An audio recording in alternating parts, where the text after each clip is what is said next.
The night at Black Hollow Farm. Old Man Harris had lived on his farm, Black Hollow, for as long as anyone in town could remember.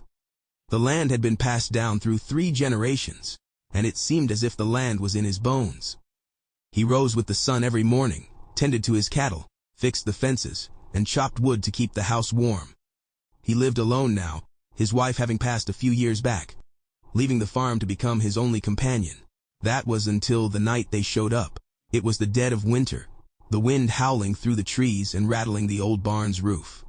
Harris had finished his last chore of the day, securing the barn and making sure the animals were settled for the night. He had just taken off his boots when he heard it, the sound of small, soft knocks echoing from the barn door. Tap, tap, tap. His first thought was a stray animal, maybe a dog or a raccoon looking for shelter from the cold. He grabbed his shotgun, the one his father had left him, and headed out, the beam of his flashlight cutting through the frosty air. As he neared the barn, he noticed something unusual. The barn doors were slightly ajar, swaying gently in the wind. Harris had made sure they were shut tight only minutes ago. He frowned, stepping closer, shotgun in hand. The flashlight beam danced over the shadowy shapes of his cattle, all huddled in the far corner of the barn, unusually silent, almost like they were spooked. Then he saw them. 2 figures, standing in the dim light just outside the barn. 2 children, a boy and a girl. They were no older than 10, dressed in outdated clothes, old-fashioned jackets and worn-out shoes. The boy had on a cap too big for his head, and the girl's dress was torn and frayed at the edges. But it was their stillness that unnerved him. "Who are you? What are you doing out here?" Harris called out, his voice gruff with suspicion. The boy stepped forward, his voice eerily calm for a child. "Mister, can we come inside? It's so cold out here." Harris's grip tightened on the shotgun, something about their presence gnawing at his gut. It wasn't just that they appeared out of nowhere. There was something wrong about them. He couldn't quite place it, but a deep chill settled in his bones, colder than the winter wind biting at his face. "You lost. Where's your folks?" he asked, keeping his distance. The girl spoke this time, her voice as empty as the wind. "Please, sir, we just need to come inside, just for a minute." It was then that Harris's flashlight caught their eyes, or rather, where their eyes should have been.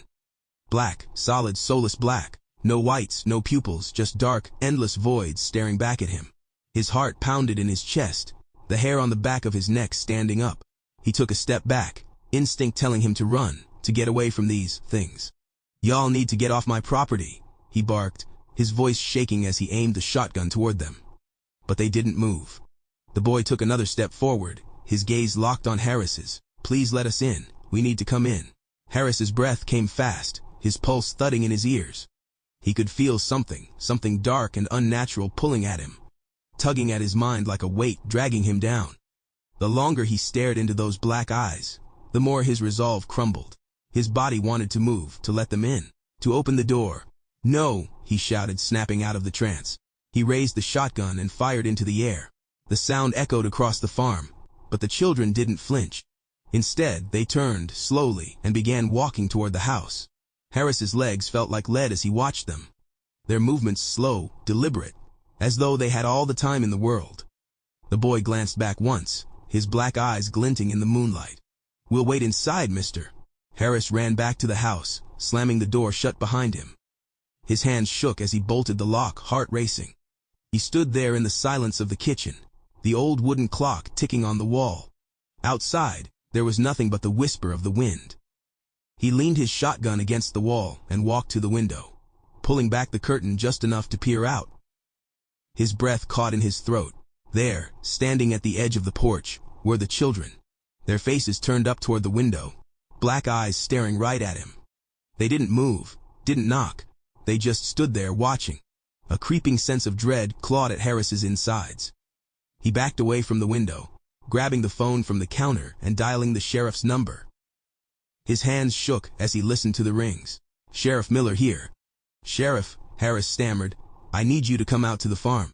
There's something outside. Kids, no, not kids, something else." The sheriff's voice was calm, dismissive. "Harris, it's late. Probably just some teenagers messing around." "No," Harris insisted, his voice rising. "You don't understand. Their eyes, they ain't normal." The line went dead. The phone slipped from his fingers and hit the floor with a thud.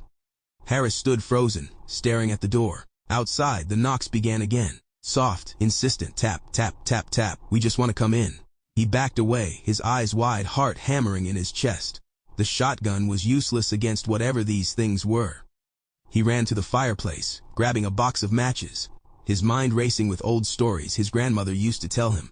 Stories of strange creatures, spirits, that could only be kept at bay by fire.